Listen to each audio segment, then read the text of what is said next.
Hello students, आज हम देखने वाले हैं टाइप्स ऑफ सॉल्यूशंस और कुछ सब टॉपिक्स जो प्लाज्मा मेम्ब्रेन से जुड़े हुए थे। हमने ऑलरेडी प्लाज्मा मेम्ब्रेन का स्ट्रक्चर, डेफिनेशन, फॉस्फोलिपिड बाइलेयर और टाइप्स ऑफ ट्रांसपोर्ट जैसे diffusion, osmosis, active transport, passive transport वो कवर अप कर लिया है पहले के वीडियोस में। इस वीडियो में हम देखने वाले हैं types of solutions. 3 types of solutions हैं, हाइपरटोनिक, हाइपोटोनिक एंड आइसोटोनिक। अब based on the types of solvent या सॉल्यूट जो मिला हुआ है सॉल्वेंट के साथ, 3 टाइप ऑफ सॉल्यूशन है, हाइपरटोनिक, हाइपोटोनिक और आइसोटोनिक। अब हम इमेजिन करते हैं हमने एक जार लिया, इस जार में हमने एक प्लांट सेल लिया, ये एक प्लांट सेल है, ठीक है। अब उस प्लांट सेल को हमने एक सॉल्वेंट या एक सॉल्यूशन में लिया। अब उस सॉल्यूशन का जो कॉन्सेंट्रेशन है, कॉन्सेंट्रेशन मतलब सॉल्यूट कॉन्सेंट्रेशन, और सेल के अंदर का जो सॉल्यूट कॉन्सेंट्रेशन है, दोनों इक्वल है, दोनों में कोई डिफरेंस नहीं है। यहाँ पर जितना सॉलिड मॉलिक्यूल्स हैं, सेल के अंदर भी उतना ही सॉलिड मॉलिक्यूल्स हैं। यहाँ जितना वाटर मॉलिक्यूल्स हैं, सेल के अंदर भी उतना ही वाटर मॉलिक्यूल्स हैं। तो जो नेट मूवमेंट ऑफ वाटर है वो जीरो है, मतलब सेल के अंदर जितना पानी जा रहा है और सेल के बाहर जितना पानी आ रहा है by the process of osmosis, that is zero. There is no net movement of water particles. इसीलिए उससे क्या होगा, ये जो सॉल्यूशन है, इस सॉल्यूशन को हम बोलेंगे आइसोटोनिक सॉल्यूशन, क्योंकि यहाँ पर सेल के स्ट्रक्चर को कोई भी नुकसान नहीं पहुंच रहा है। जितना अमाउंट ऑफ वाटर एंट्री हो रहा है उतना अमाउंट ऑफ वाटर बाहर जा रहा है, सेल जैसे का जैसा वैसे ही है, नॉर्मल फंक्शनिंग कर रहा है।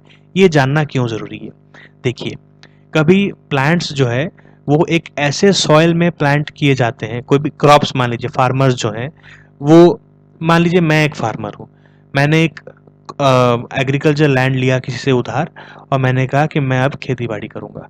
मैं वहाँ पर कुछ क्रॉप्स प्लांट किया, लेकिन देखा कि 10 दिन बाद वो प्लांट्स मर जा रहे हैं। क्यों मर जा रहे हैं? क्योंकि उस सॉइल में कुछ ऐसा गड़बड़ी है जिसकी वजह से मेरे प्लांट्स और क्रॉप सूख जा रहे हैं, पानी सारा निकल जा रहा है, उसमें पानी रिटेन नहीं हो रहा और वो मर जा रहे हैं बार बार। तो ये मुझे कैसे पता चलेगा? ये मुझे पता चलेगा कि सॉइल में कुछ गड़बड़ी है, कि जो सॉइल का पानी है उसमें कुछ गड़बड़ी है, हो क्या रहा है।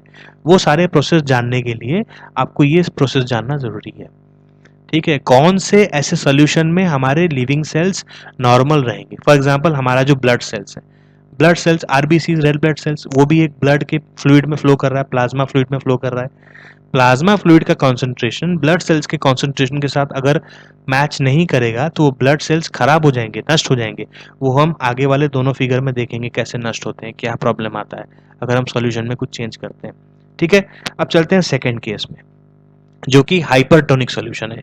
हाइपरटोनिक सॉल्यूशन को हमने एक जार में रखा, हमने एक जार में एक प्लांट सेल को रखा जिसमें हमने हाइपरटोनिक सॉल्यूशन दिया। इसमें हमने हाइपरटोनिक सॉल्यूशन दिया। हाइपर मतलब क्या? बहुत ज्यादा अमाउंट ऑफ सॉल्यूट। टोनिक मतलब टोन, टोन मतलब सॉल्यूट से आता है, हाइपर मतलब ज्यादा।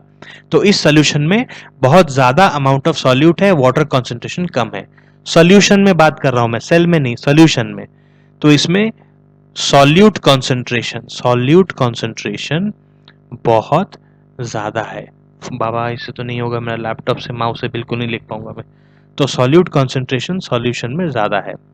सेल के अंदर सॉल्यूट कॉन्सेंट्रेशन कम है, लेकिन वाटर कॉन्सेंट्रेशन ज्यादा होगा। ऑब्वियसली ध्यान दें, यहाँ पर मैं यहाँ पर सॉल्यूट कॉन्सेंट्रेशन की पहले बात किया। सॉल्यूशन में सॉल्यूट कॉन्सेंट्रेशन ज्यादा है, मतलब सॉल्ट ज्यादा है। सेल में सॉल्यूट कॉन्सेंट्रेशन कम है, मतलब जो सॉल्ट का कॉन्सेंट्रेशन है वो कम है।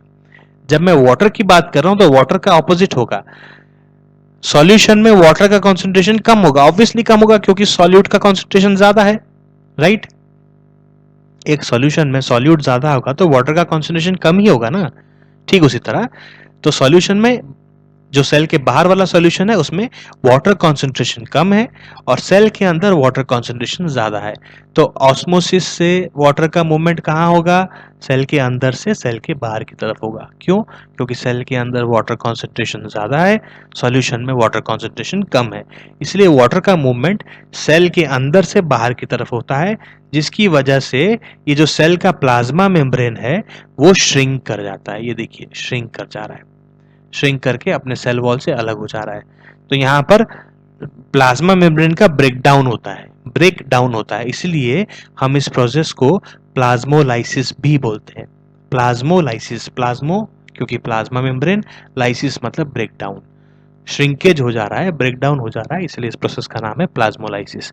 तो जब भी हम एक सेल को वाटर ऐसे सॉल्यूशन में रखेंगे जिसमें वाटर कंसंट्रेशन कम हो और सॉलिड कंसंट्रेशन ज़्यादा हो, तो ऑस्मोसिस की वजह से सेल के अंदर का सारा पानी बाहर आ जाएगा और सेल का प्लाज्मा मेम्ब्रेन, सेल का कॉन्स्टिट्यूएंट श्रिंक कर जाएगा।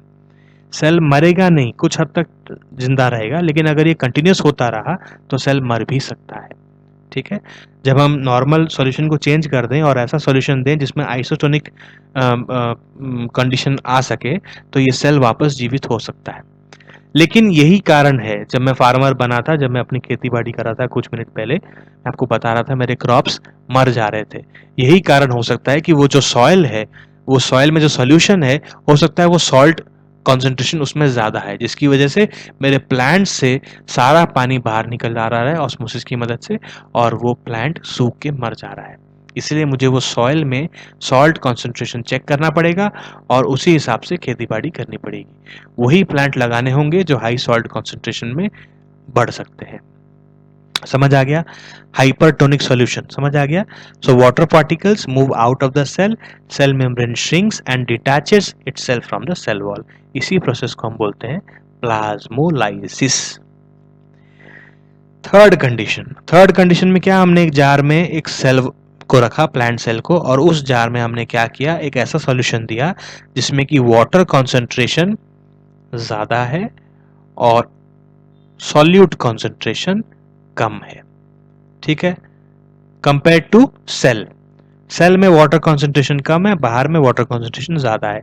तो ऑब्वियसली बाहर से पानी अंदर की तरफ जाएगा, क्योंकि बाहर में कॉन्सेंट्रेशन ज्यादा है पानी का, अंदर में कॉन्सेंट्रेशन कम है।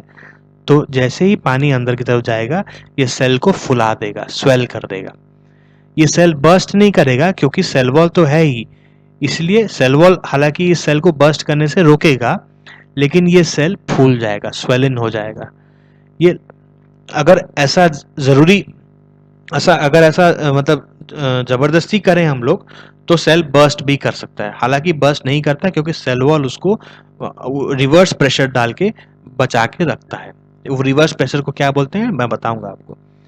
तो ये सॉल्यूशन को हम बोलते हैं हाइपोटोनिक सॉल्यूशन। ये हाइपोटोनिक सॉल्यूशन में अगर हम लिविंग सेल को रखें, तो water particles will move into the cell wall counteracts osmotic pressure. Cell wall के ऊपर पड़ता है ऑस्मोटिक प्रेशर, क्योंकि ये ऑस्मोसिस की वजह से प्रेशर आ रहा है, और सेल वॉल जो उसके ऊपर रिवर्स प्रेशर दे रहा है उसको हम बोलते हैं टर्जिट प्रेशर। ठीक है, तो स्वेलिंग होता है, लेकिन इसको लाइसिस करने से सेल वॉल, लाइसिस मतलब ब्रेकडाउन, टूट जाने से सेल वॉल प्रिवेंट करता है। ये 3 टाइप्स ऑफ सॉल्यूशंस है। तीनों टाइप ऑफ सॉल्यूशंस में हमने कुछ नाम देखने हैं। पहला वाला जो स्टेट था जिसमें हमने हाइपरटोनिक सॉल्यूशन में रखा, ये पहला वाला हालांकि इस पिक्चर से कंपेयर करें तो नहीं था, इसमें सेकंड था, तो मैं यहाँ बताता हूँ सॉल्यूशन के हिसाब से। ये सेल को जब हमने हाइपरटोनिक सॉल्यूशन में रखा तो सेल श्रिंकेज हो गया, प्लाज्मोलाइसिस हो गया।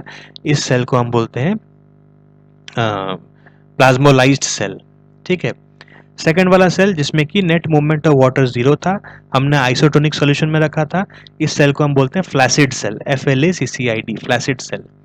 थर्ड वाला जो सेल था जिसको हमने इसमें रखा था, हाइपोटोनिक सॉल्यूशन में रखा था, जिसकी वजह से वाटर सेल के अंदर गया और सेल को फुला दिया, इस सेल को हम बोलते हैं turgid cell, TURGID, turgid cells. Clear है? एक लीफ एक्टिविटी आपके प्रैक्टिकल में होगा। ये लीफ एक्टिविटी करने के बाद जब आप माइक्रोस्कोप में लीफ सेल्स को देखेंगे तो आपको कुछ इस तरह दिखेंगे। ये है प्लाज्मोलाइज्ड सेल। ये जो stained part of the cell है, ये सेल मेम्ब्रेन है जो अपने सेल वॉल से अलग हो चुका है, प्लाज्मोलाइसिस हो चुका है। ठीक है, तो ये था all about types of solutions. Last part है प्लाज्मा मेम्ब्रेन का, एंडोसाइटोसिस एंड एक्सोसाइटोसिस। एंडोसाइटोसिस नाम से ही पता चल रहा है, एंडो मतलब एंट्री, एंडो, साइटोसिस मतलब साइटो मतलब सेल, तो सेल के अंदर के एंट्री को हम बोलते हैं एंडोसाइटोसिस। कोई भी पार्टिकल वो सेल के अंदर जब आता है, it enters bye the process of endocytosis. ठीक है, अगर एक फूड पार्टिकल एक सेल के अंदर आ रहा है तो उसको हम बोलेंगे फैगोसाइटोसिस। अगर एक वाटर पार्टिकल सेल के अंदर आ रहा है तो हम उसको बोलेंगे pinocytosis. Phagocytosis if food particle or solid particle is getting inside. Pinocytosis if water or any liquid particle is getting inside. तो जब ये प्लाज्मा मेम्ब्रेन अपने अंदर लेता है कोई भी सॉलिड पार्टिकल्स को, उसका एक अलग ही प्रोसेस है फैगोसाइटोसिस, जो मैं आपको एक अलग वीडियो में समझाऊंगा. यहाँ आप सिर्फ एंडोसाइटोसिस का मतलब समझें. एक्सोसाइटोसिस का मतलब क्या? एक्सोसाइटोसिस का मतलब अगर इसी पार्टिकल को सेल बाहर फेंक रहा है, मतलब सेल के अंदर कोई कचरा है जो सेल के काम का नहीं है, वो सेल उसको बाहर फेंकना चाहता है, it will be done by the process of exocytosis. Exo मतलब एक्स मतलब एग्जिट, साइटोसिस मतलब सेल. तो exit from the cell is called as exocytosis. अब मेरे पास कुछ 2 क्वेश्चन है और फिर ये सेशन खत्म हो जाएगा. फिर मैं नेक्स्ट ऑर्गेनल में मूव करूंगा और चैप्टर कंप्लीट होने के बाद एक्सरसाइज क्वेश्चंस डिस्कस करूंगा. ये क्वेश्चन बोलता है how do substances like carbon dioxide and water move in and out of the cell. ये हमने ऑलरेडी डिस्कस किया हुआ है. Carbon dioxide move by the process of diffusion, water भी मूव करता है by the process of diffusion, but water के movement को हम बोलते हैं ऑस्मोसिस. इतना ही आपको आंसर में लिखना है. Carbon dioxide and water move in and out of the cell by the process of diffusion. Diffusion is the process of movement of molecules from a region of high concentration to a region of low concentration. ये जरूरी है बताना क्योंकि इनका movement high concentration से low concentration की तरफ हो रहा है. और लास्ट में आपको लिखना होगा जो डिफ्यूजन ऑफ वाटर है उसको हम बोलते हैं ऑस्मोसिस. Very simple answer. ठीक है. एक और क्वेश्चन है I guess. Yes, why is plasma membrane called as selectively permeable membrane. इसका आंसर आप आराम से बता सकते हैं, आपको अभी तक समझ आ गया होगा. इट इज बिकॉज वो अलाउ करता है only selected substances to pass through. ठीक है, इसलिए इसको बोला जाता है सिलेक्टिवली परमेएबल मेम्ब्रेन. अगर आपको ये वीडियो पसंद आया, समझ आया आसानी से, कोई भी दिक्कत नहीं हुई, भैया लाइक कर दो, कमेंट कर दो. कमेंट में क्या करोगे, कोई भी क्वेश्चंस हैं मन में, कुछ डाउट्स है, कुछ और जानना है, कुछ और वीडियोस के ऊपर टॉपिक्स के ऊपर वीडियो चाहिए, वो कमेंट सेक्शन में बता दो. जितना अपने फ्रेंड्स और रिलेटिव्स के साथ शेयर करोगे उनका भी भला होगा. एग्जाम्स आ रहे हैं, रिवीजन हो जाएंगे. और सब्सक्राइब तो अभी के